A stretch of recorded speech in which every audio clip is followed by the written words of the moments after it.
Começa a partida, sejam todos muito bem-vindos ao DPF Talks, o podcast do Doentes por Futebol. A mais recente novidade deste conglomerado nas redes sociais. Eu sou Carlos Fialho e vamos a mais um papo sobre futebol, mídia esportiva e muito mais. Mas antes é importante lembrar que, apesar de despretensiosas, nossas conversas são realizadas com profissionalismo e muita responsabilidade. Respeitamos as pessoas, as diferenças e trabalhamos com informações verdadeiras, baseadas em apuração, pesquisa e checagem. E hoje nosso convidado é muito especial. Ele que é comentarista, jornalista, criador de conteúdo, trabalhou no TNT Sports, na HBO Max, comentou Champions, meu amigo. Respeita que o homem é brabo.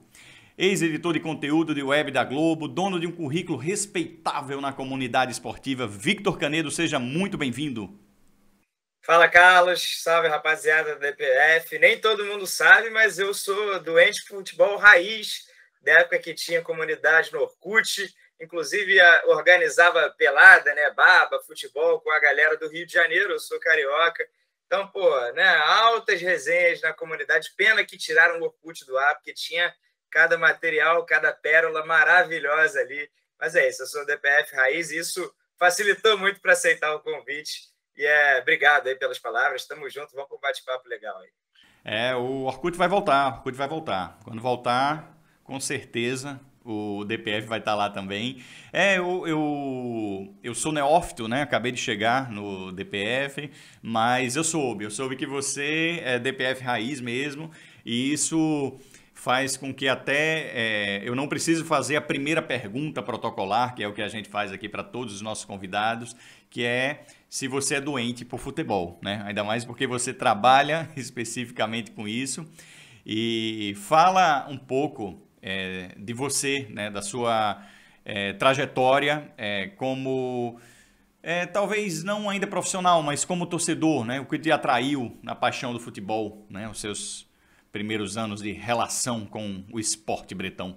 Não deve ser muito diferente da maioria, não, mas é coisa, aquele fascínio de moleque, com 10, 11, 12 anos, comprava o jornal Lance, né, na época que tinha tiragem impressa ainda, levava para o colégio, ficava lendo o jornal ali no meio da aula de biologia, que eu não gostava muito, né, desculpa aí para minha professora, mas isso ajudou muito, assim, me influenciou, e aí com 12 anos passei a frequentar Maracanã, fui na Série C do Fluminense, né, sou torcedor do Fluminense, então fui lá na terceira divisão com meu irmão, meu pai me levaram.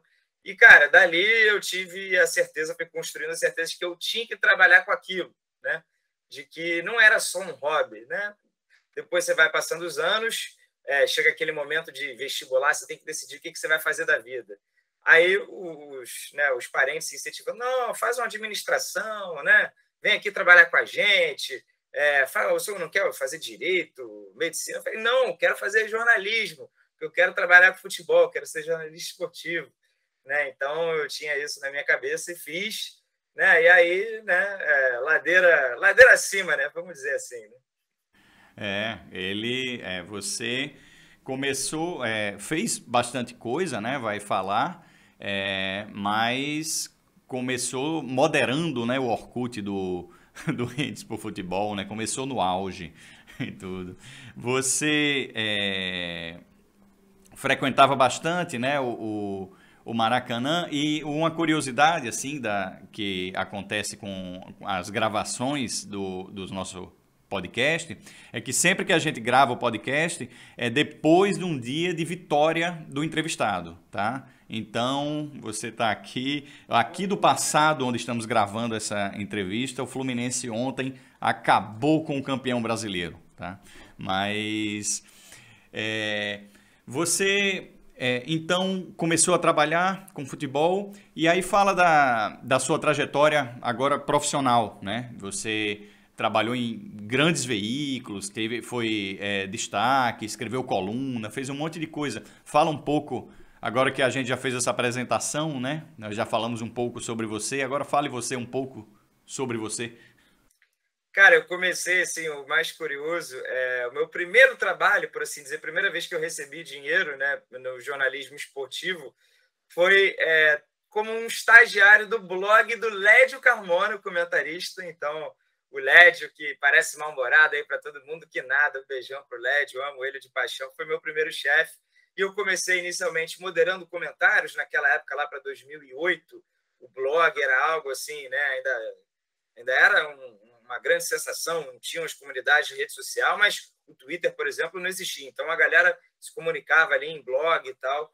Então, o LED foi abrindo espaço e eu passei a escrever também, passei a colaborar.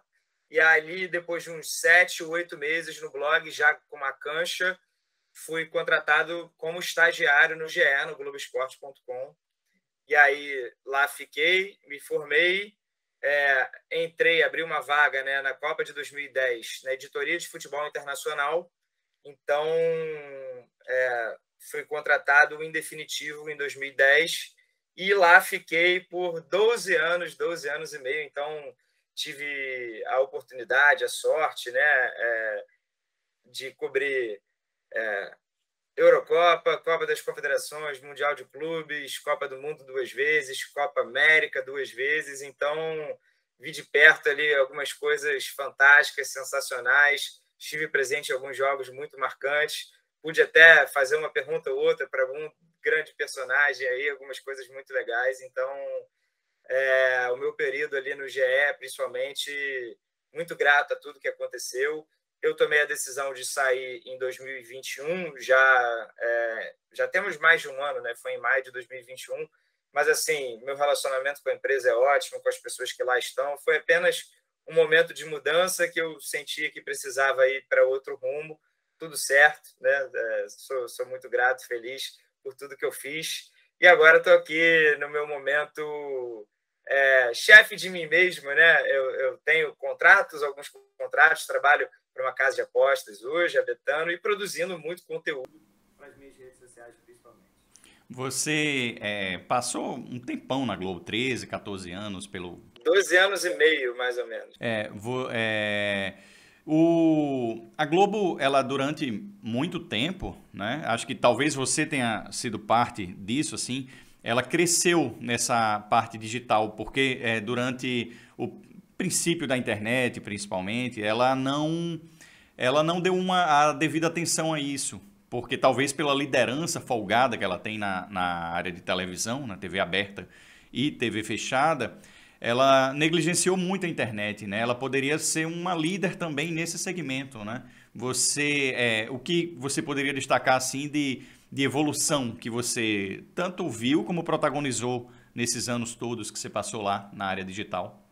Eu acho que o site ele sempre foi líder, né, em audiência, não sei dizer agora, mas estava sempre ali entre os tops da América Latina de acessos, como site de cobertura esportiva, Globoesporte.com, e evoluiu muito também no período que eu estive lá, né, tanto quanto em tecnologia, layout, né, e também na maneira de se comunicar, produzir conteúdo, sempre foi pioneiro ali na área de site, né, de produção de conteúdo. Mas aí vieram as redes sociais, algumas delas, né, muito violentas, por assim dizer, né? O YouTube chegou atropelando todo mundo. E aí, realmente, eu acho que ficou difícil para acompanhar, para dividir a atenção e tudo mais. E eu acho, né, eu acho justo, até falo que esse foi até um dos motivos também para eu ter decidido sair, porque vejo que hoje temos muitas e muitas opções no digital, em que talvez o meu momento lá dentro do site do GE tenha sido esgotado. E fala agora do seu momento. Você tanto tem prestado serviços pontuais, como, por exemplo, a primeira fase da Champions, né, que você trabalhou com o pessoal da HBO Max, lá do TNT Sports, como agora você também está com as suas redes, tem canal também, divulga tudo que você está fazendo aqui, aproveita que é para o pessoal poder conhecer e poder prestigiar também. Lá no GE mesmo, eu comentei Liga dos Campeões durante muito tempo, quando a Globo tinha os direitos, né? Comentei no site. Foram 5 temporadas com a gente fazendo jogos, foi muito legal. E aí eu saí e achei, pô, vai ser difícil agora. E do nada surgiu o convite para fazer a fase de grupos da última Champions, e foi maravilhoso também. No mata-mata, pude participar também de um outro produto no TikTok da TNT, né? Então, assim, muito legal continuar envolvido com a competição que eu tanto amo, tanto aprendi, né, a acompanhar desde cedo. E aí hoje eu estou, né, produzindo conteúdo. Minha arroba no Instagram e no Twitter é @vcanedo e no TikTok é vcanedo88. E estou produzindo vídeos diretos. Eu tenho também o canal do Canedo no YouTube, que eu também posto os vídeos curtinhos lá também, legais, sobre futebol, sempre contando alguma história, tentando explicar alguma coisa, né, uma coisa divertida, alguma brincadeira e etc.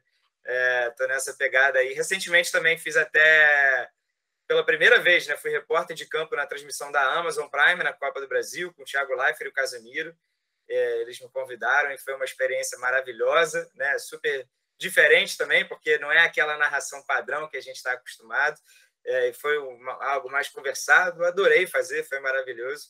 E é isso, agora estou aqui acumulando experiências aqui fora, né, sem saber, talvez esse seja o grande desafio e, ao mesmo tempo, o que mais me motiva, sem saber o que vai ser daqui a 5 anos, né, porque muda tudo, né, a todo momento, né, tem alguma coisa nova surgindo, que é bom não saber o que eu vou fazer, né. Eu tenho, né, esse desafio, né, e essa vontade de ter alguma coisa nova, vamos experimentar isso aí, né? Então, eu estou feliz com esse momento. É um momento inevitável para muita gente, né? Tem pessoas que têm esse perfil, né, de poder empreender dentro dessa área de comunicação que se tornou tão democrática, né? Houve um momento, né, agora recentemente, em que a Disney adquiriu a Fox, houve aquela fusão, e ela baixou um compliance bem rígido, exatamente para não perder os comunicadores dela para o YouTube e não criar uma concorrência dentro dela mesma, né? Então, baixou uma coisa... até saíram, né? Isso acabou, né, levando alguns profissionais até decidirem, né, então vou para o YouTube, né? Não vou renovar, né? Então isso aconteceu com algumas pessoas, né? Exatamente, porque assim, por exemplo, o Mauro César, o Nicola, alguns que já vinham tendo uma desenvoltura maior na exploração das redes e dos canais, e já estavam com todo aquele traquejo de ter um canal principal, aí um canal de lives, um canal de cortes, né? Você nota que esses caras, no mínimo, ou se informaram tão bem assessorados. Para eles era melhor sair.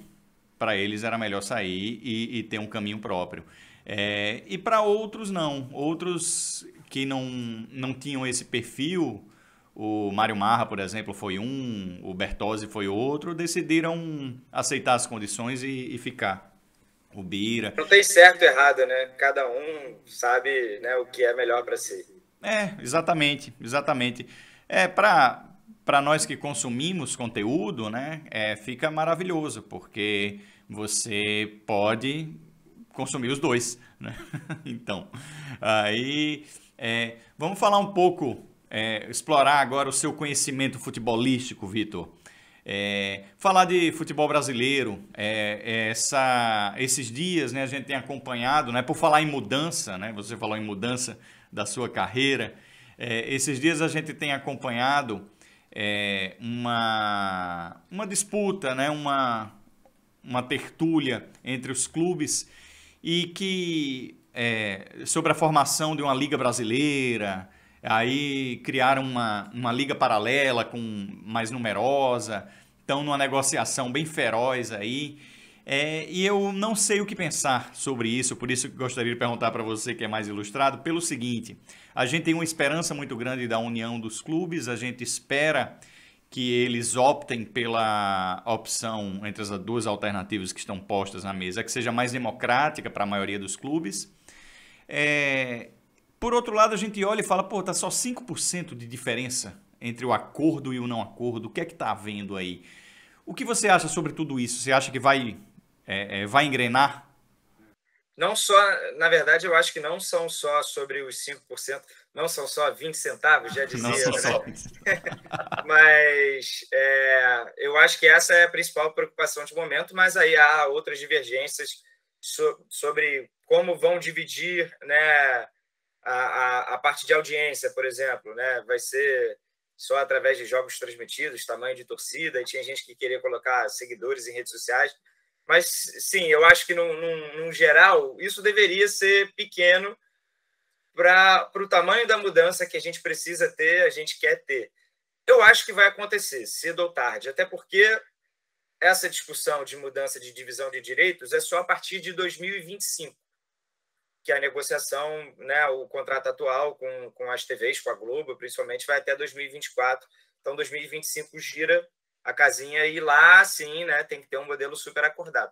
Até lá, sentar, discutir. Eu acho que há outras coisas que a gente tem visto aí, né? Campeonato Brasileiro, outro dia tivemos Juventude e Fluminense num campo, né, impraticável por conta da drenagem. O problema não é nem do gramado. O gramado do Alfredo Jaconi, do Estádio Juventude, é bom, né? Ele não é esburacado nem nada, mas a drenagem é horrorosa.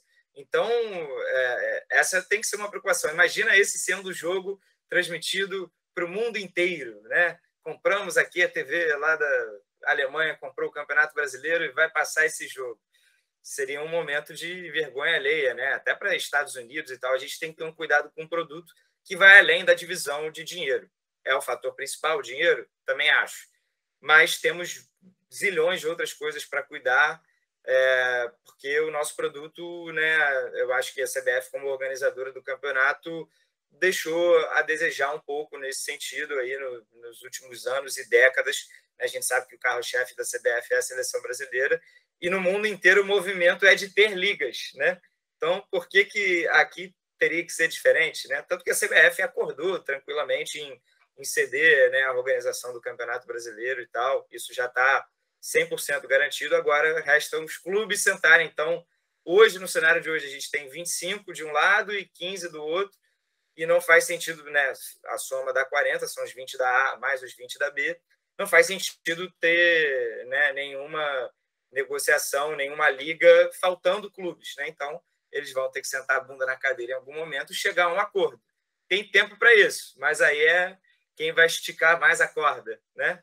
E quais serão essas condições. Mas eu acho que vai acontecer porque todo mundo sabe que é necessário, né? Não tem como continuar no modelo atual. Vai acontecer, eu só não sei com quais condições e quando isso efetivamente vai acontecer. Eu fico um pouco frustrado porque a parte mais difícil eles conseguiram, que era dobrar a CBF, que historicamente era algo intransponível, porque sempre a CBF estava em condições de presidentes muito autocráticos, porque é uma entidade autocrática dentro da estrutura do futebol mundial, funciona dessa forma, mas por uma fragilidade momentânea dessa sucessão de presidentes que aconteceu, e um presidente que precisava do voto dos clubes, porque havia uma disputa, né, lá dentro, que geralmente é aclamação, eles conseguiram negociar a liga. E isso era o mais difícil. Aí a parte menos difícil, né, pelo menos espera-se que seja, que era eles se entenderem entre eles, todo mundo vai ganhar mais. E aí não tá sendo difícil. Tem até alguns clubes que ainda não se decidiram um lado. Acho que o Bahia e o Grêmio ainda estão neutros.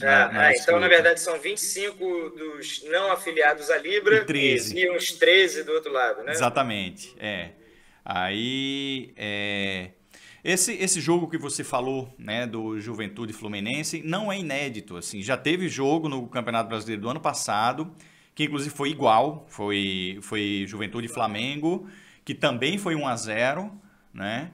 E na época, até me lembro, assim, que jogava no Juventude o Paulinho Boia, né? E quem fez o gol foi o Matheus Peixoto, né? Enfim, mas concordo demais. Isso atrapalha o campeonato, porque o time da casa fez um gol no bambo e o outro não vai fazer nada, né? Porque a bola não rola. Fora que, além de afetar a competição em si, por ser um critério técnico, né, o produto, né, eu sempre penso assim, você gostaria de passar 90...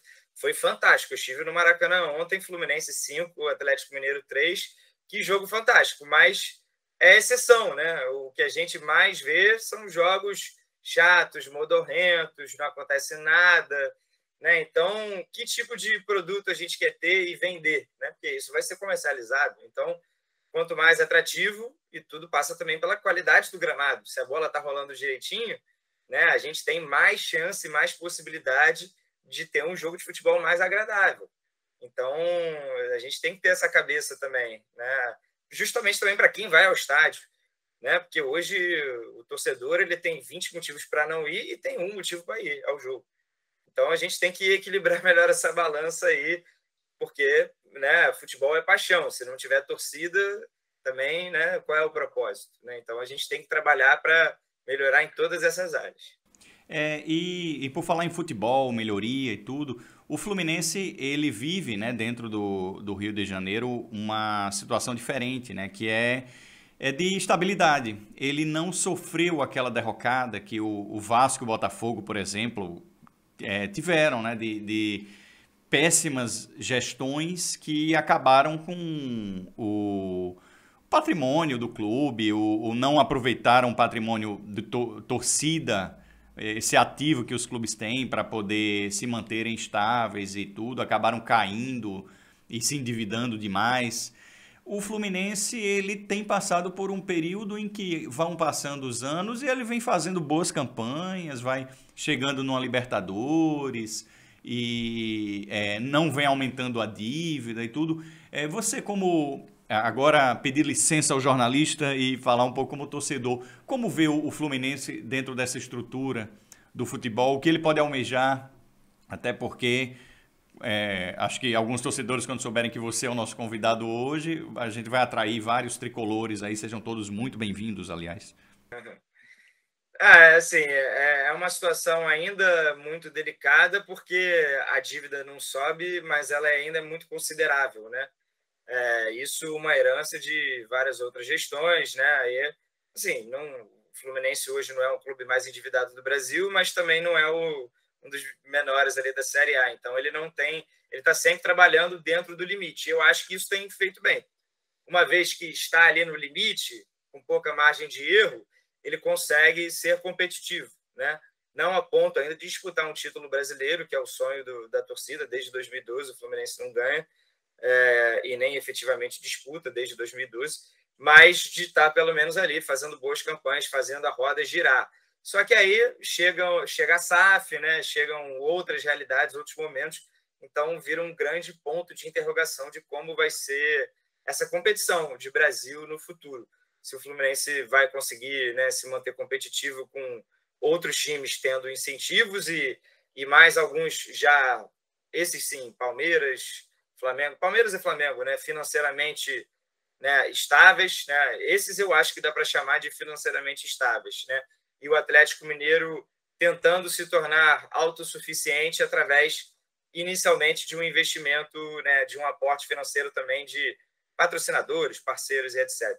Né? Então, uma grande interrogação para o futuro, mas o torcedor do Fluminense certamente prefere essa realidade de estar disputando os Libertadores, de terminar o Brasileiro em quinto ou sexto, sétimo, como foram nos últimos anos, do que lutar contra o rebaixamento, como foi nos anos anteriores, né? Teve ano que até precisou da última rodada para se livrar. Então, mas né, no Campeonato Brasileiro são vários clubes grandes, várias ambições e sempre só ganha um, né? O grande prêmio ali está só para um, então tem que também cada um saber da sua realidade, né? O que você pode exigir do momento. E eu acho que do Fluminense dá para exigir ser competitivo, né? De repente, num mata-mata, para aproveitar o deslize de alguém e beliscar o mata-mata, né? Eu acho que a mentalidade tem que ser essa. E a mudança de patamar do futebol carioca vem aí com esses dois clubes que aderiram à SAF, né? O Vasco está na boca de aderir. Você acha... Que perspectivas você tem, assim, reais? Assim, pelo que a gente vê, ao Botafogo, pelo menos, né? Que já foi efetivado, fez muito bem. Assim, não podemos associar SAF a sucesso, né? Não é uma regra, não é um estalar dos dedos, né? Privatiza que resolve, né? Porque, assim, vários clubes na Europa, né? A gente pega como exemplo Manchester United, que vem numa linha aí de fracassos aí de anos e anos, patinando e com muito dinheiro, com donos e etc. Então, não existe uma regra, né? Clubes associativos como o Real Madrid conseguem, né, ter um super sucesso também. Mas, dito isso, eu acho que a grande mudança, além de um um aporte financeiro para salvar quem estava se afogando, né? Quem está com a água aqui, principalmente a entrada de profissionalismo, né? De gestão, que isso também faltou demais, né? Basta ver a maneira madura como vários desses clubes foram administrados nos últimos anos, principalmente Vasco e Botafogo, que sofreram bastante. O Vasco, né, uma coisa de século, né, de tipo 20 anos para cá, desde a virada do século, o Vasco, né, sofreu bastante com péssimas administrações e saiu ali de uma realidade de ser um clube gigante do futebol brasileiro, disputando para um clube que caiu 4 vezes, né? Então, e ficou mais um ano na B ainda, recentemente. Então, parece que agora vai entrar profissionalismo, entra gestão, né? É óbvio que quando outras pessoas também, né, agregam, você, né, mantém o nível de competitividade, o número de vagas permanece igual, então você precisa fazer ainda melhor que eles. Mas tenho certeza que a torcida do Botafogo e do Vasco estão animadas e não à toa, porque o cenário era terrível, né? E o cenário do Botafogo já em poucos meses já é muito mais promissor, né? Que as coisas realmente vão dar certo num médio prazo. É só também não achar que dezembro vai ser top 3 do brasileiro. Se porventura acontecer, pô, excelente, né? Mas a realidade, né, não era essa, né? Foi muito acima. Mas é isso, cara. É mais a perspectiva, né? De você ter algo a se abraçar, a se agarrar, o que antes era Titanic, né? Vou abraçar o Titanic e vou afundar. Hoje tem alguém jogando corda ali, um bote salva-vidas para você pegar e sair daquela situação terrível. Os torcedores do Botafogo que eu conheço estão bem animados, estão bem felizes, né? E assim, pelas notícias que eu vejo, né? Todo dia os caras estão contratando alguém, cogitando contratar alguém. Tem janela daqui a pouco, mês que vem, o Botafogo certamente vai pegar uns 4 titulares, 4, 5 titulares. E se bobear, né? Se tudo der certo o trabalho, vai para a Libertadores direto, porque também é muito nivelado o Brasileirão. Né, e com, às vezes, 9 vagas, o que eu acho absurdo, né, o 9º colocado indo para a Libertadores, isso pode acontecer. Pô, o clube que não for rebaixado e não pegar nem Libertadores nem Sul-Americana, ele tem que ganhar um troféu ali, porque realmente eu acho que só deve ter um que escapa, que fica nesse limbo. Ano passado foi essa a realidade, porque tivemos brasileiros ganhando Sul-Americana e Libertadores. Né? Quando isso acontecer, abrem 2 vagas extras, aí o 15º vai para a Sul-Americana. Isso é muito absurdo. Pô, podia ser igual a Lotomania, né, cara? O cara que não acerta nada, ele ganha o prêmio também, né? Então pronto, o cara não ganhou nada, não pegou nada, aí ele ganha um troféu da CBF aí especial. Vamos criar. Vamos atravessar o Atlântico, Vitor, e vamos falar de uma paixão compartilhada. E o nosso Arsenal, né? Não dá para ver, mas tem um quadro aqui que é a escalação do Arsenal dos Invincibles, né? O time invicto do Arsenal, 2003, 2004, com Titi Henry, que jogava um absurdo, Bergkamp, né? Vieira, Gilberto Silva e outros craques aí absurdos. Cara, a gente está no momento que o Arsenal... Antes de você falar, o Bergkamp é um dos craques mais subestimados da história do futebol recente, cara. É que ele não gostava de pegar avião, né? Ele perdeu algumas oportunidades ali. Ele não curtia muito, né? Ele tinha essa de...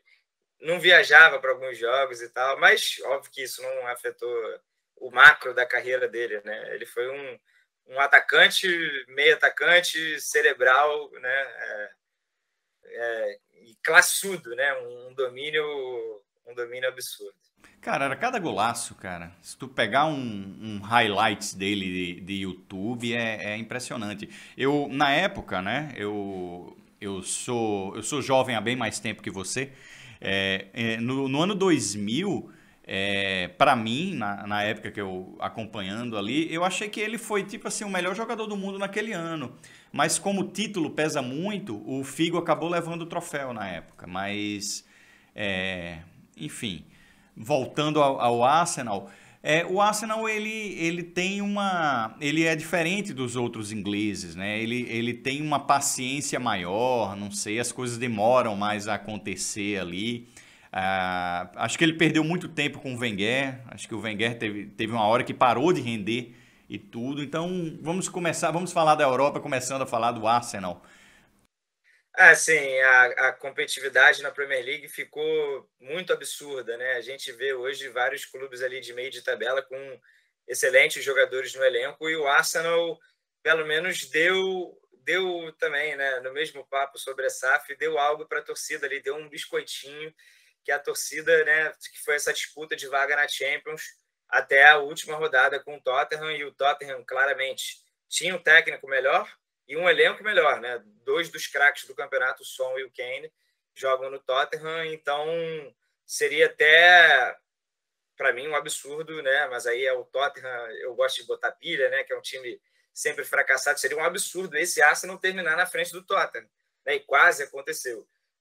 Mas aí o Arsenal precisa agora correr atrás do prejuízo que foram os últimos anos em relação à negligência ali de elenco, né, o acerto dos treinadores. Parece que o Arteta, né, vai dar certo ali depois de alguns anos, então vai ser ele o homem. Eu achei os 3 a 5 anos de contrato muito longos até, mas é um recado que o Arsenal agora trabalha no longo prazo e a cada janela de meio de ano, de virada de temporada, ele vai precisar acertar, né?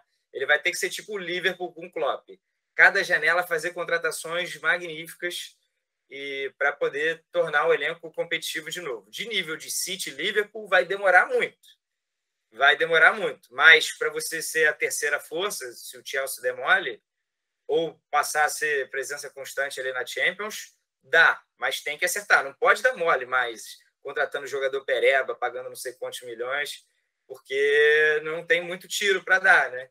Tem ali, eu até fico criticando aí os valores do Gabriel Jesus, que eu queria um atacante talvez que fosse mais garantia de gols, mas esses atacantes hoje preferem ir para o Liverpool, né, para o City, né? Então, de repente, o Arsenal tem que descobrir alguém, ou pegar alguém que está ali que você não dá nada, que ele vem no seu clube e deita e rola. Né? A mentalidade tem que ser essa e a margem de acerto tem que ser altíssima também. O exemplo que você deu do Klopp é muito certeiro, porque ele é cirúrgico nas contratações, né? Com o dinheiro do Felipe Coutinho, ele arrumou o time, né? Trouxe o Alisson, O Fabinho, o holandês lá, zagueiro. O Van Dijk, sim. Van Dijk, o Robertson, lateral, custou 9 milhões, né? E virou um dos melhores laterais do mundo.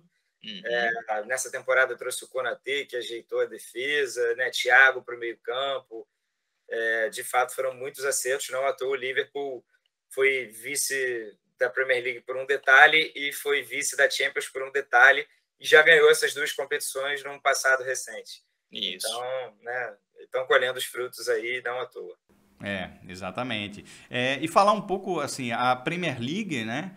Ela se tornou uma espécie, até falando uma vez com o Arthur da Pieve, que é seu colega, ele falou, cara, quando eu vejo a Premier League ou uma Champions, é como se eu estivesse vendo a NBA e comparar com o basquete do resto do mundo, assim.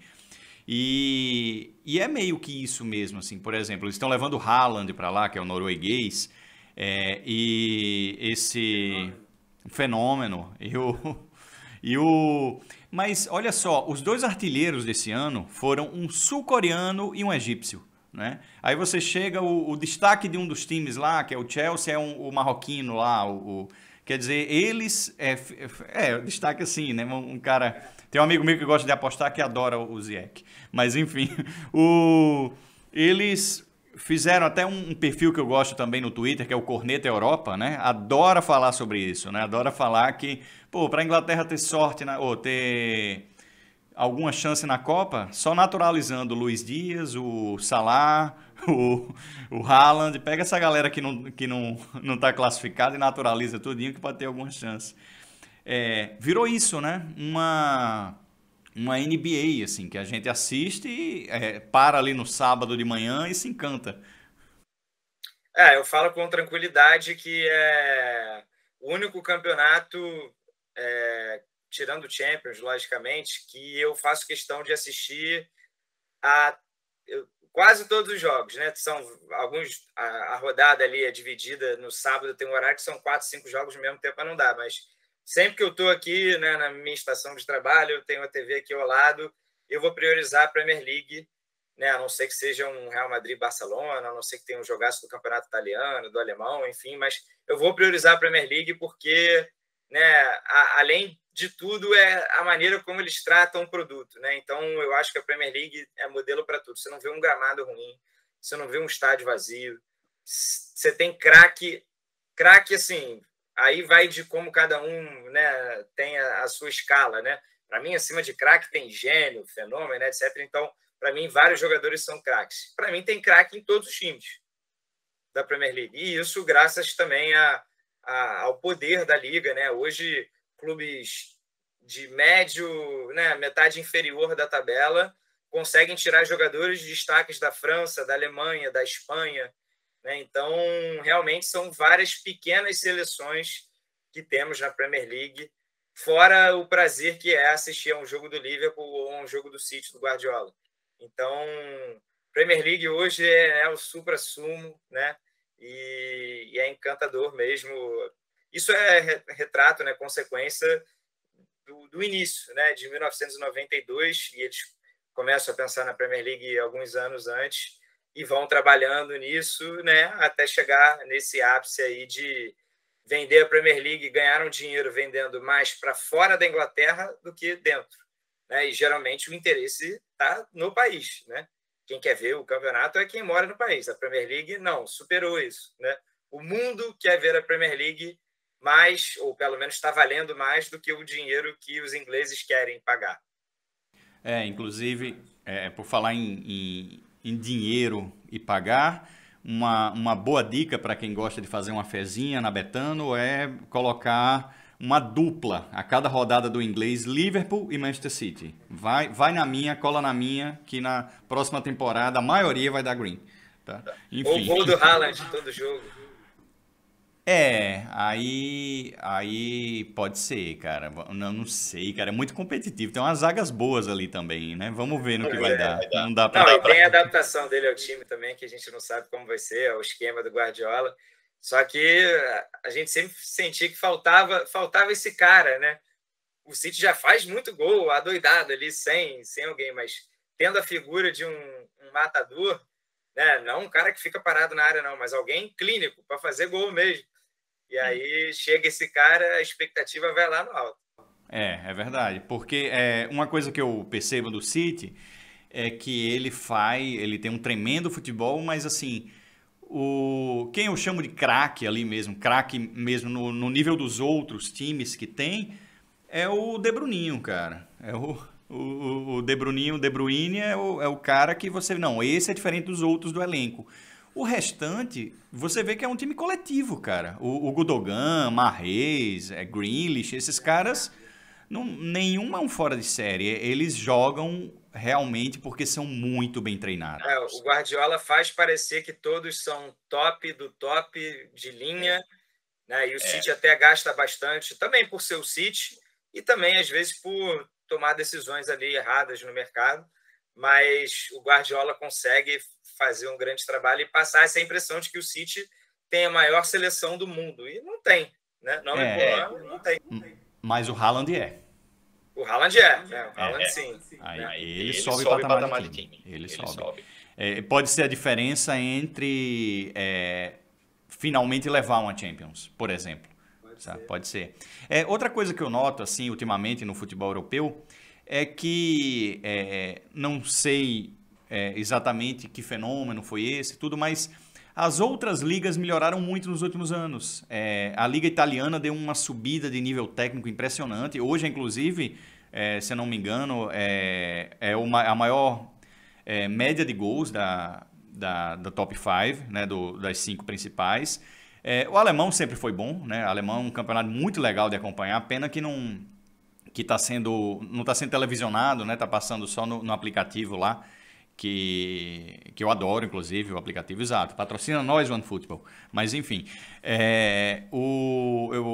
eu tenho o aplicativo porque eu adoro futebol alemão. É o campeonato, talvez, quase tanto quanto a Premier que eu acompanho. Agora, eu notei também que o espanhol está mais competitivo. Inclusive, os times espanhóis independente da fase da liga ou não, sempre beliscam aquelas competições europeias ali. Sempre, sempre são competitivos. Então, você não pode descredenciar a liga porque eles provam que são bons, assim. É porque realmente Barcelona e Real Madrid são bem melhores que os outros. Mas eu noto que os times periféricos estão melhores e o francês também, cara. O francês, eu vou falar algo aqui que Deus me perdoe, mas está até legal de assistir. Eu tenho... Opinião impopular. Opinião impopular. Você vê um jogo do francês, pô? Eu adoro ver os jogos, por exemplo, do Olympique de Marselha. Eu gosto, é bom. Hoje, né? E tem o Gerson ali, tem aí eu gosto de ver os jogos também do Lyon, do Paquetá, mas não é só por causa deles, é porque esses times são legais de ver. O que pega para mim, assim, obviamente as ligas concorrem entre si, né, com a nossa atenção. E eu vejo ali ao longo do fim de semana, mais ou menos 5 partidas, 4 partidas de futebol europeu. Eu tento ver porque também tem que ter vida, né? Mas eu faço questão de acordar cedo e tal. E tem, geralmente, o melhor jogo do Campeonato Francês é domingo, 3h45 da tarde, que é na hora do Brasileirão. Né? Então, de vez em quando, tem ou o jogo do Fluminense ou algum jogo muito atrativo do Brasileirão, que eu priorizo também. Então, francês hoje é o campeonato que eu assisto menos, mas faço questão de tentar assistir os jogos do PSG para acompanhar. Eu sou messista também, gosto de vê-lo, né, em ação, logicamente. Mas alemão, italiano, né? O italiano principalmente deu um salto incrível e é bom não relacionar com o sucesso dos clubes em competições europeias, justamente porque assim, os italianos não estão bem nas competições europeias, mas o campeonato está muito legal. O campeonato deu um salto de qualidade muito expressivo nos últimos anos. Então, né, a gente teve a Atalanta indo bem, o renascimento agora do Milan, ano passado o renascimento da Inter, teve a Juve reinando, aí a Juve caiu e também gerou também competitividade, né? Uma alternatividade ali entre os campeões, que isso também é algo super importante para o campeonato, que alguém precisa tirar o Bayern lá do campeonato alemão, e não é culpa do Bayern, é culpa dos outros, mas alguém precisa tirar, né, para o campeonato ter a sua graça. Então, cada um tem a sua particularidade, né, o seu charme, e é bom, eu gosto de assistir a todos, né? Acaba não tendo tempo para ver um jogo do Ajax, mas aí é demais também, né? Aí eu ia ter que, né? Não ia poder ter família e vida social. Né? Se acordar às 7 da manhã no domingo, dá, hein? Porque o holandês é cedinho. Mas aí, sabadão, bebedeira com os amigos, aí não tem. Tem o português também. O português é na sexta, fim de tarde, né? Ele sempre tem um grande jogando. Cara, depois que inventaram o streaming, eu zapeio e vejo vários ao mesmo tempo. Vejo um na TV e outro no computador. Aí eu consigo ter uma diversidade um pouco maior.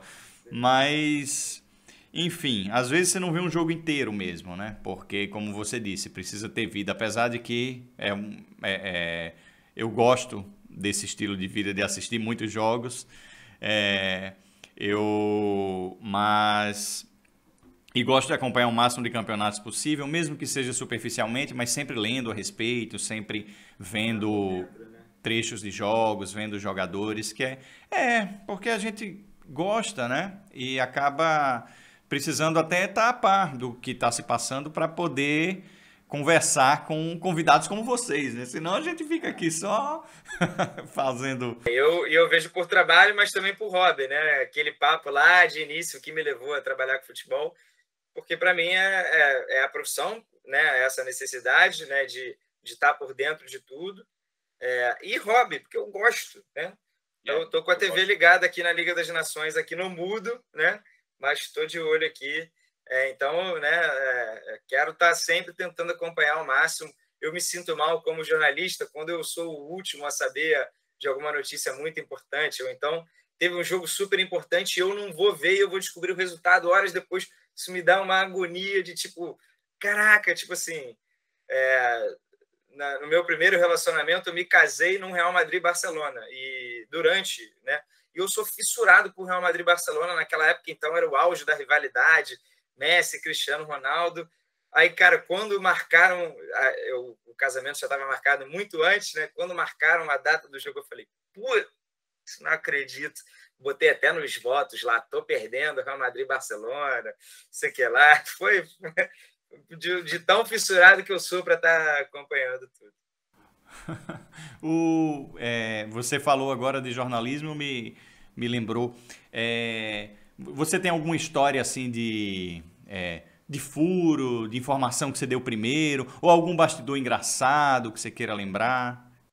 Eu nunca fui assim repórter por trabalhar totalmente com futebol internacional, a gente não tem acesso ali. Uma outra contratação a gente deu de jogador brasileiro e tal lá no GE, mas eu acho que o mais curioso que aconteceu comigo, né, e inusitado, foi na cobertura da Copa do Mundo de 2018. Eu estava numa cidade chamada Nizhny Novgorod, a cobertura da Globo foi por cidades, por conta da malha ali aviária, né, as distâncias serem longas, logística. Em vez de cobrir por seleção, eles selecionaram cidades e mandaram as equipes para a cidade. Então, todo mundo que jogava na cidade, eu cobria. E aí teve um jogo Inglaterra e Panamá, calhou de ser até, inclusive, o primeiro gol da história do Panamá em Copas do Mundo, gol do Balói, um ex-zagueiro do Grêmio. Grande Balói. Nesse jogo, o Harry Kane fez um hat-trick, fez 3 gols. E era domingo de manhã. Domingo é o dia do Fantástico, né? E quem faz 3 gols pede música no Fantástico. E eu fui com a missão de falar com o Harry Kane para ele escolher uma música, né? Então fui lá na entrevista coletiva, porque ele foi o melhor em campo, ele ia responder 3, 4 perguntas, e eu já estava fissurado ali, ó. Por favor, me dá um microfone, porque tem um auxiliar ali, um cara da FIFA que escolhe quem é que vai responder. Eles dão prioridade para jornalista do país, né? Então, 2 ingleses ali fizeram perguntas para o Kane e eu já estava desesperado. Me dá um microfone, né? Não sei o que lá. E eu já pensando, eu tenho que fazer a pergunta em inglês certinho, não posso errar, não sei o que lá. E aí eu perguntei para o Kane. Pô, o Kane não fazia a menor ideia que essa seria a pergunta, né? Ele foi totalmente pego de surpresa. O quê? Escolher uma música? Que isso? Tem um programa no Brasil, não sei o que lá. Ah, você me pegou de surpresa. Vou escolher aí One Kiss da Dua Lipa. Aí, cara, isso aí foi demais. Aí foi fantástico, né? O Tadeu Schmidt me deu uma moral. Que pessoa, um abraço para o Tadeu. Né? A própria Dua Lipa e o Calvin Harris, que é um DJ que fez a música com a Dua Lipa, isso ganhou o mundo, então eles retuitaram, né? Jogaram no Instagram. Foi uma parada assim tão inusitada para os ingleses e para o mundo, e para a gente foi super legal que Harry Kane pediu música no Fantástico, né? Então essa história eu gosto de contar, foi super divertido. Pô, muito boa, muito boa. Tadeu Schmidt, que é meu conterrâneo e tal. E voltando para a Europa, quer dizer, continuando, a história tem a ver com futebol de seleção. Você falou da Nations aí. A Nations, cara, é uma baita jogada da UEFA protecionista, você não acha? Porque evita que eles fortaleçam seleções de outros continentes, porque não pode ter amistoso. Eles só jogam entre eles. E outra coisa, aí depois a gente fala, né, que em um contraponto a isso, é essa parceria que a própria UEFA está fazendo com a Conmebol, que tem surgido muita coisa boa, né? Aí, fala primeiro o que é que você acha desse protecionismo da Nations? Mas, por conta desse bom relacionamento, já existe um zoom de que as principais seleções da América do Sul vão jogar também a Nations, né? O que seria ótimo para a gente em termos de preparação, e o Mbappé não ia ficar reclamando aí, né? Falando mal dos outros.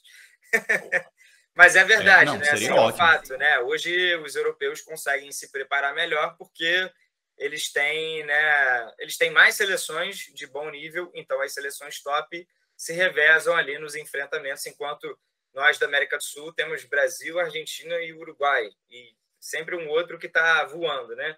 Que está em alta. Já foi o Chile, já foi a Colômbia, agora é o Equador e tal, mas a gente não tem aqui mais de 4 seleções. Lá na Europa tem 8, 9, 10 que até tem um nível ali de exigência, né? Um nível técnico interessante que vai te trabalhar bem ali para a Copa do Mundo.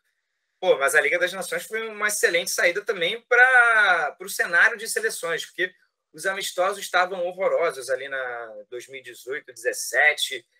Tinha amistoso, as seleções botavam um time todo reserva. aí tinha lesão, os clubes reclamavam porque era para um jogo que não valia nada. Então, você criou uma competição agora que dá vaga na Eurocopa, né, para vencedor de grupo. Então, foi uma grande saída. E melhorou muito o produto, né? Que agora é tiro curto. Então, você tem enfrentamentos tipo Espanha e Portugal, Alemanha e Inglaterra e Itália, né, na mesma chave. França, Dinamarca, França e Croácia, que foi a última final. Então, você demole, você está eliminado. E se você avançar, tem um Final Four, né, com semifinal e final. Então, foi uma grande sacada, sim, da UEFA. E espero que os sul-americanos possam entrar. Aí muda, né, Nations League, sei lá das quantas, mas vai ser bem interessante também, até para salvar um pouco esse calendário de seleções que eu tenho muitas críticas. Para mim, joga muito, né, muito espaçado ao longo do ano, tem que ser concentrado num período menor, toda hora as ligas de clubes. Tem que melhorar, mas a Liga das Nações já foi uma saída muito interessante. Cara, falando um pouco sobre data FIFA e puxando um pouco para a conversa que a gente teve mais no início sobre futebol brasileiro, eu vi uma ideia do Alex, né? O Alex, que é técnico do Sub-20 do São Paulo, na época que ele estava com ele estava com o Bom Senso Futebol Clube, e ele deu uma ideia na época que era de pegar os estaduais e disputar os estaduais nas datas FIFA, de forma que os clubes, todos os clubes que participam de estaduais, qualquer estadual, pudessem ter calendário o ano todo. Cara, eu não vejo ninguém repercutir muito essa ideia. Eu acho que essa ideia deveria ser, no mínimo, conversada, sabe? Porque ela resolve dois problemas. Acaba com o problema de jogos importantes de Brasileirão em data FIFA, porque, né, vamos dizer, na data FIFA o Brasileirão pararia e os clubes iam disputar rodada de estadual. E resolveria o calendário dos times pequenos, né? Que param, né? Muitos deles param depois de 4 meses atuando, e aí o time passa a não pagar mais salário e tal. Eu acho que de repente no momento que a gente discute uma libra, que vai ter mais dinheiro na mesa, de repente vai haver recurso para irrigar iniciativas como essa, como esse tipo de ideia. Eu vou militar nessa ideia, viu, Vitor? Cada entrevistado que a gente falar sobre estrutura de futebol, vou voltar a ela. Só tem um problema aí. Opa, lá vai. Não resolve a relação das federações com a CBF, que são talvez hoje o maior motivo para os estaduais ainda se perpetuarem, ainda estarem ali com as suas 16. Já diminuiu, né? Lá atrás, o estadual tinha 19, 20 datas. Lá atrás, mesmo década de 90, o estadual durava até o meio do ano, né?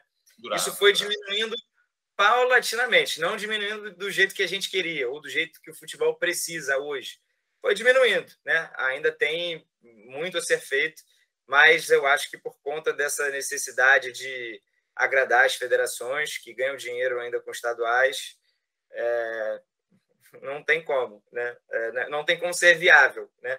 Teria que mudar a estrutura política antes aí. Mas isso eu acho utópico, quase impossível, porque não tem. Aí tem que ser no bolso, então, tem que convencer no bolso. Porque o que é que acontece? O que é que as federações estaduais ganham? Elas ganham 10% da renda que cada clube joga, né? No estadual eu acho que é maior. Porém, essa ideia do Alex, ela não muda estruturalmente muita coisa, ela não muda, o estadual não deixa de existir, ele apenas é espalhado no calendário durante o ano todo. Enfim, depois a gente fala mais sobre isso, voltando a falar sobre as seleções, Nations League, tudo. Cara, aí esse acordo da UEFA com a Conmebol, teve essa finalíssima outro dia. Eu assisti o jogo, que jogo legal, cara, em Wembley, lotado. Tipo a nossa Copa Toyota, né, das antigas, né, o enfrentamento de campeão de um continente com o outro. Só que ali era no Japão, era sempre distante demais, o estádio estava cheio de torcedores de lá. Mas o Wembley estava metade italiano, metade argentino, assim, foi muito bonito, assim. Aí eu já senti um clima de Copa do Mundo 6 meses antes. Eu falei, pô, chega logo. A Copa era para ser agora, né? Tem isso ainda. Ah, verdade, né? Já era para estar total no clima de Copa do Mundo. Já tava cantando OEA aí pela rua. Pois é, cara, eu achei aquilo muito legal. Você viu o jogo? Vi, assisti sim. Tava tendo na mesma hora Ucrânia e Escócia, né? Que foi a semifinal ali para pegar a vaga na Copa e eu fiquei com um olho no peixe, o outro no gato, mas eu vi também a exibição fantástica do Messi, coisa absurda. Me falaram, né, que você gosta muito do Messi, né? Me fala um pouco dele, assim, para a importância dele, como o pessoal do DPF que te conhece pediu para eu te provocar, né? Pergunta para ele sobre o tamanho do Messi na história do futebol mundial, assim. Eles Acho queriam que que eu... pode falar. Vai. Né? Acho que certos jogadores eles têm o poder, né? Eles viraram marcas, como em outros esportes, LeBron James na NBA, que você quer assistir ao jogador, você não quer assistir ao clube, né? Porventura você passa a gostar do clube, você passa a nutrir simpatia ali por outros jogadores daquele clube e tal, mas a marca poderosa é o jogador, é o Messi, é o Cristiano Ronaldo, é o Neymar, né? São marcas poderosíssimas que te atraem. E o Messi, assim, eu tenho hoje super vontade de assistir ao City, do Guardiola, ao Liverpool, do Klopp. Né? Tá jogando, vou assistir. Agora, para jogador, tem um jogador jogando. É o Messi. Pô, bota aí, vou botar na TV aí, porque vai sair alguma coisa da cartola, por mais que eu já tenha assistido a ele jogar mais de 500 vezes, 400 vezes, nem parei para fazer as contas, mas deve ser por aí. Eu posso me surpreender ainda com alguma coisa que ele vai fazer aos 33, 34 anos. E, cara, você tem essa sensação assistindo a um jogo de futebol, é maravilhoso. Eu fui ao Maracanã ontem esperando um jogo legal do Fluminense.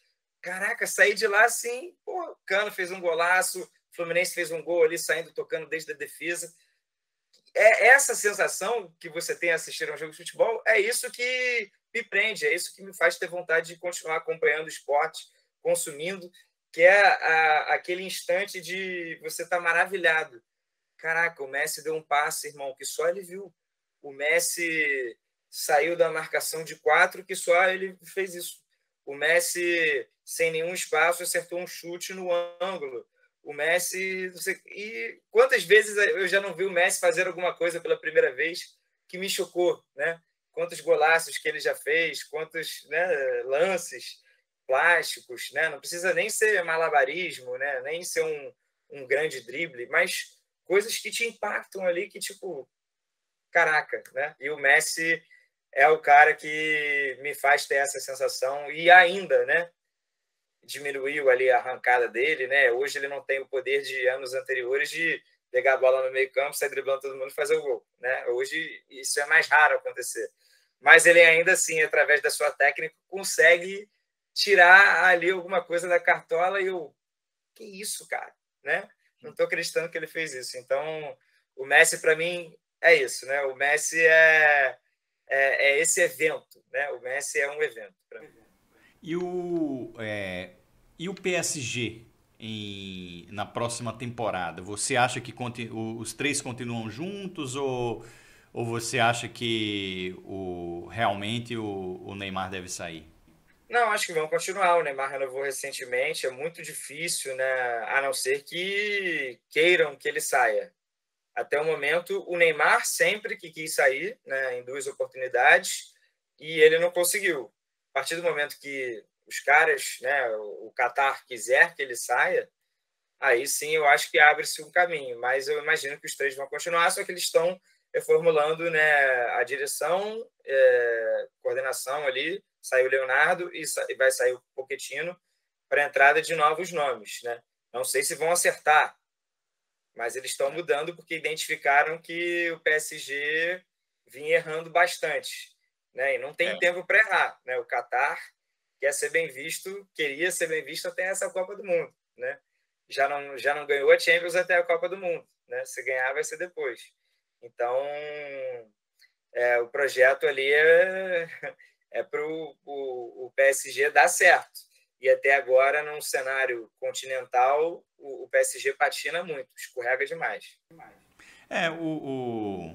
O que a gente gosta, né, no esporte de alto rendimento, e no futebol isso é mais forte ainda, é que é a imprevisibilidade. O dinheiro não resolve. Talvez seja uma das áreas em que, quer dizer, até resolve pra caramba, né? Mas ele não resolve de imediato, ele não resolve sempre, porque existe algo maior do que dinheiro aqui envolvido, que é o fator humano. Você está contratando pessoas que vão compor um grupo, e são pessoas que discutem, que brigam, que querem bater o pênalti, que não quer deixar o outro bater o pênalti, que passa por uma má fase, que está passando por uma questão emocional, ou técnica, ou física, e tudo isso influi, né? E ainda tem o aspecto de que existem pessoas também que fazem escolhas. E às vezes a direção do PSG parece uma amiga minha escolhendo namorado, sabe? Enfim, dedo podre. Mas, voltando, eu espero que eles vão bem aí nessa gestão do presidente Mbappé, né? Que acaba de assumir. Ganhou carta branca, né? E aí o que a gente lê na imprensa é isso, é que ele fez não sei até que ponto é verdade, mas uma lista de exigências e de pessoas que ele acha que poderiam desempenhar melhor em outros clubes, que não o dele.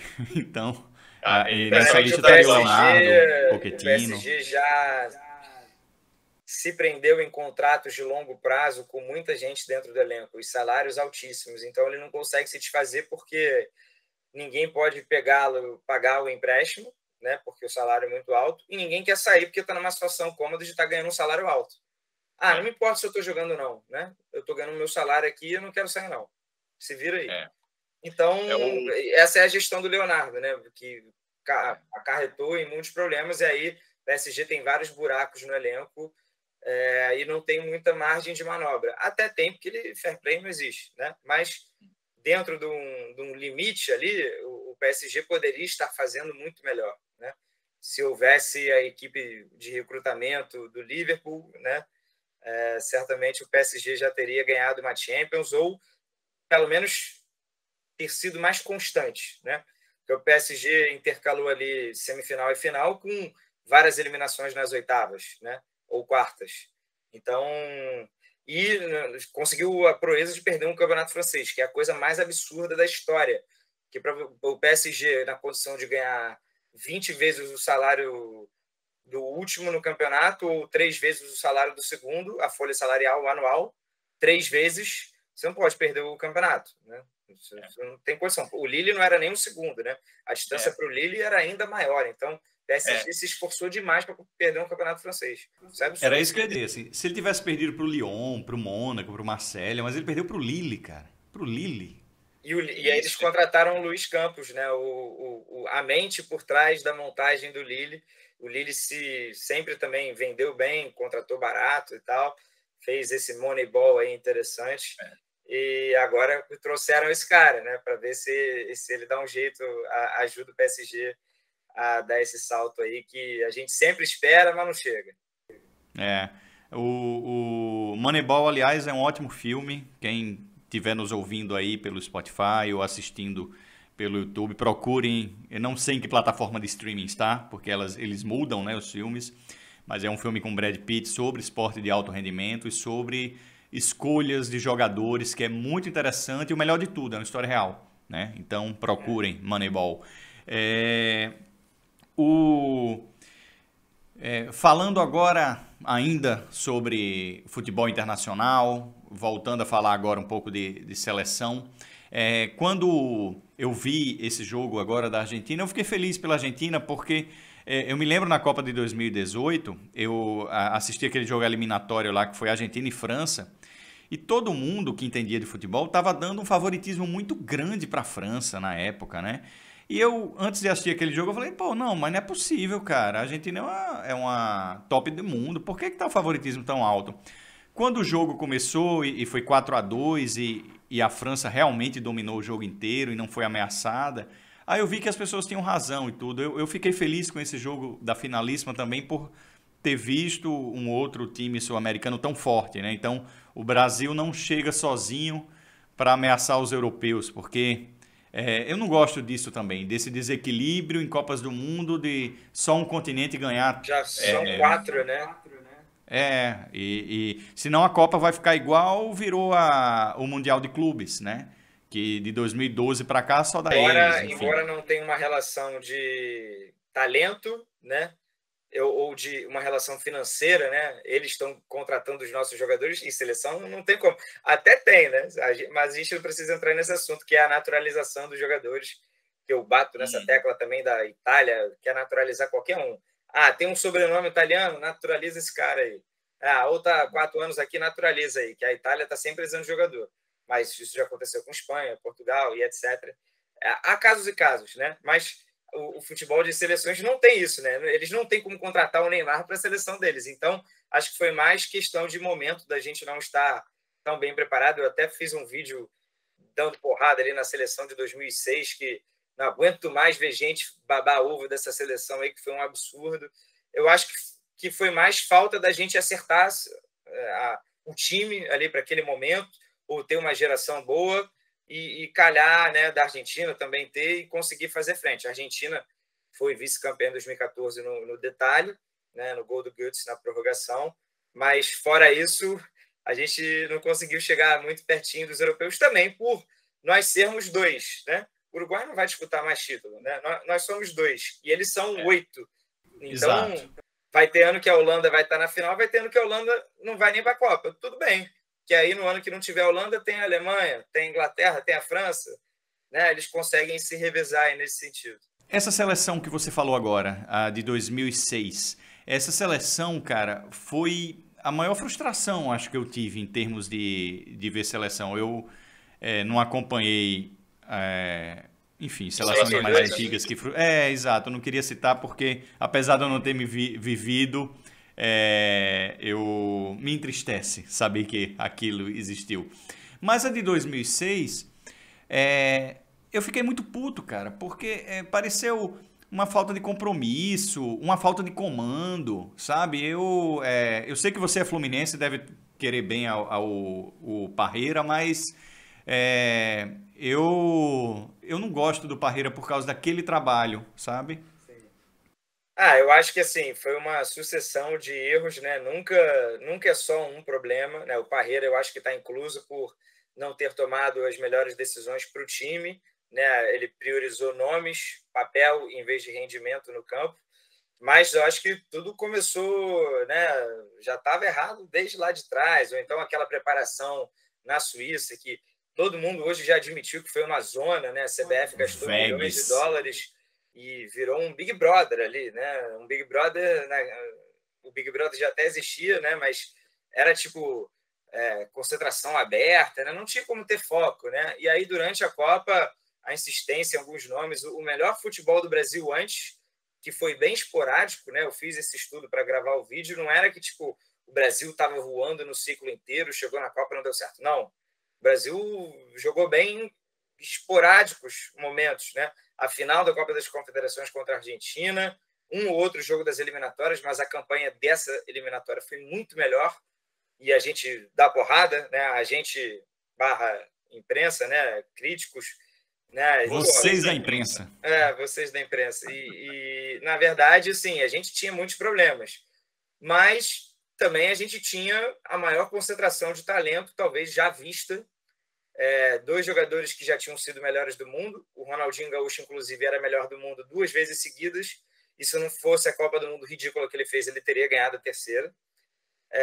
Que Canavaro, brincadeira. O Ronaldo tinha sido o melhor do mundo em 2002 e tinha 29 anos ainda, o Ronaldo Fenômeno, 29. O Kaká viria a ser melhor do mundo em 2007, no ano seguinte.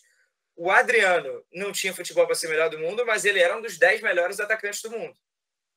E, assim, zaga, Lúcio Juan, Zé Roberto voando, Dida no gol, fantástico. Roberto Carlos na lateral com 33 anos, beleza. Aí eu tenho as minhas críticas ali ao Cafu, super líder, mas o Cafu já estava em decadência, perdendo a titularidade do Milan, 36 anos. Só que a gente aí tinha um Cicinho voando. No ataque tinha o Robinho lá, Robinho 190 lá no ataque, que estava num excelente momento também da carreira, que estava pedindo passagem, falando de bola, né? Tentando separar aqui as coisas assim, né, da vida pessoal, que ele foi condenado, né?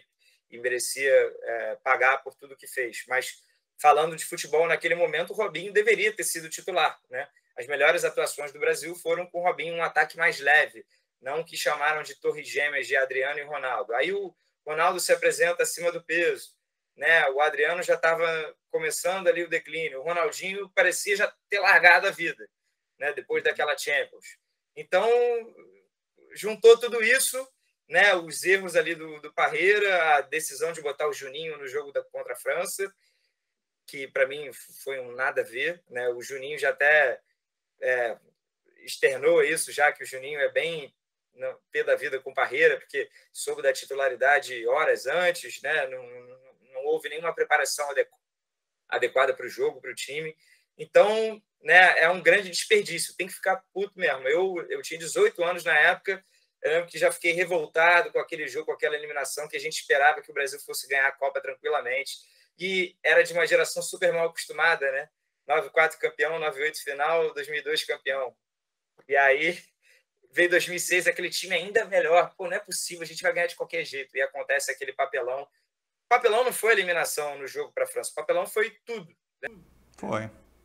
Cara, eu tava tão animado naquele ano que foi a primeira vez que eu fui à Europa, né? Eu juntei uma grana e escolhi, eu vou ver a Copa do Mundo no continente em que ela está sendo realizada. E eu fiz uma parada que era estar e passar por vários países, viajando de ônibus e tudo, só que eu ia estar em cada país num dia de jogo da seleção local, sabe? Eu fiz um monte assim, aí foi irado demais e tal. Só que todo canto que eu ia, eu tinha que ficar dando satisfação, o pessoal perguntando, cadê o futebol do Brasil?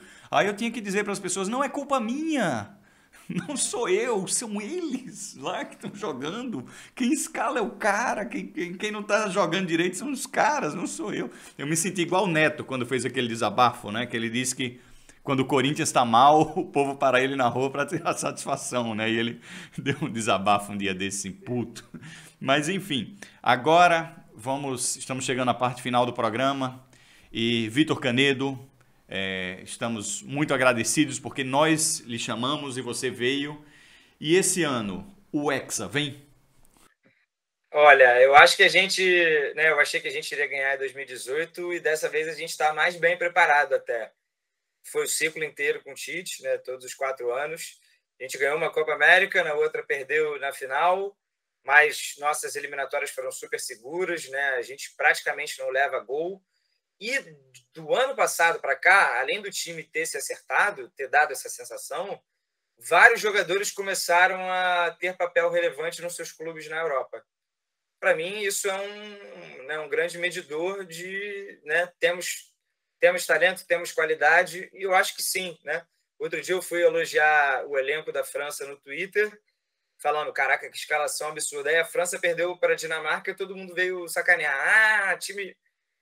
Assim, eu acho que hoje a gente bate tranquilamente de frente com a França em termos de elenco e de qualidade, né? Porque a gente atingiu um patamar hoje, e eu acho que coletivamente talvez a gente esteja até talvez um pouquinho melhor. Então, se a gente está, né, nível de Argentina, França, a gente é favorito para tudo, né? Então, vai ser super no detalhe, é sempre super no detalhe. Em 2018, no jogo da nossa eliminação, né, foram vários fatores ali, né? Uma noite abençoada do Courtois, os gols que a gente perdeu, o gol que a gente entregou de escanteio, o Courtois, já falei, ali né, pegando tudo. Teve até um pênalti, possível pênalti ali em cima do Gabriel Jesus. E se passa daquele jogo da Bélgica, semifinal com a França, também não sei o que poderia acontecer. Então, é sempre no detalhe, é sempre uma margem pequena. E eu acho que dessa vez a gente tem as nossas armas para a gente estar no lado favorável do detalhe, ser o lado da sorte dessa vez. Não se ganha sem sorte, não se ganha mata-mata algum sem sorte. Nunca vi ninguém passar todo mata-mata goleando. A Alemanha, em 2014, deu essa sensação aí para uma galera, porque fez 7-1, e eu cobri aquela Alemanha, e contra a Argélia nas oitavas de final foi um tremendo sufoco. Quartas de final contra uma França super jovem, o Neuer fez 2 defesaças. A final, não preciso nem falar, com Higuaín perdendo um gol ridículo, Lavezzi outro. Então, assim, tem que ter sorte. Para ganhar, tem que ter sorte, e espero que a sorte esteja do nosso lado, porque Todo o resto eu acho que a gente está direitinho, né? A gente tem time, tem elenco, tem um bom técnico, tem um bom trabalho, tem sequência, né? Essas fichas a gente já preencheu ali, né? Já deu o tiquezinho verde.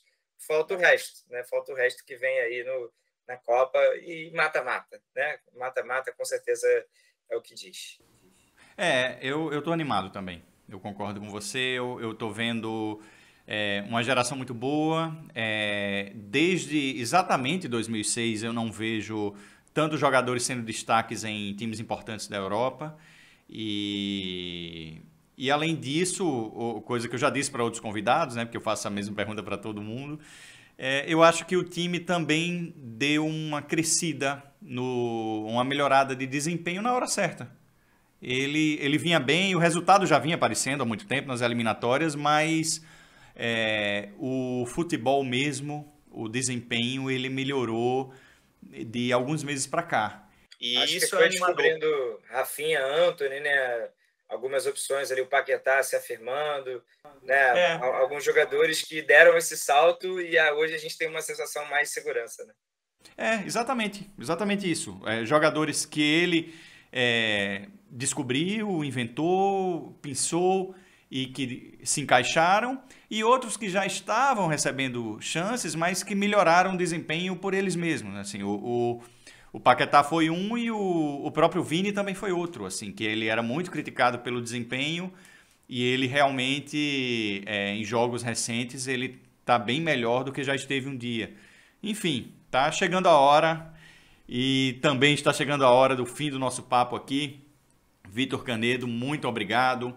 Eu queria encerrar o nosso papo convidando o amigo internauta que nos acompanha na Rede Mundial de Computadores a seguir o Doentes por Futebol em todas as nossas redes sociais, Twitter, Insta, Face. Também pode virar leitor do nosso site, que todo dia, ou quase todo dia, tem novos artigos, novos textos lá. O nosso trabalho também pode ser acompanhado no YouTube, no Spotify, no Deezer e em todos os aplicativos de áudio de sua preferência. E, aliás, se você está nos acompanhando no YouTube, deixa o like, se inscreve no canal. A gente está sempre conversando com pessoas incríveis como o Victor, que, aliás, aproveita que está navegando no YouTube, já procura o canal do Victor também, que manda muito bem, já começa a acompanhar o trabalho dele por lá. E também acompanhar todas as redes sociais dele, né, que é o Victor, é o V Canedo. E só tem uma que é V Canedo 88, que é qual? É o TikTok. É o TikTok, claro. Aí, muito obrigado pela sua participação, Vitor. Por favor, seu destaque final aqui, tanto para mim como para toda a equipe do Doentes por Futebol. Obrigado a vocês, rapaziada aí da DPF, pelo convite. Obrigado a quem conseguiu acompanhar todo o papo. Eu, né, fui muito feliz aqui, né? Foi um super bate-papo aí, excelente, né? Aprendi muito também. Então, agradeço. E você que me conheceu agora pela primeira vez, vai lá no meu Instagram, no Twitter, chama lá. Pô, Canedo, te vi lá no YouTube, então é legal também saber que tá chegando uma galera nova. E é isso, vamos que vamos, né? Copa do Mundo daqui a pouquinho, ansiedade. E agora, daqui a pouco, já vem mata-mata de Copa do Brasil pegando fogo, Libertadores. Então é isso, simbora que tem muito futebol pela frente. É isso aí. Obrigado, Vitor. E muito obrigado a todos pela audiência. Eu sou Carlos Fialho e esse é o DPF Talks.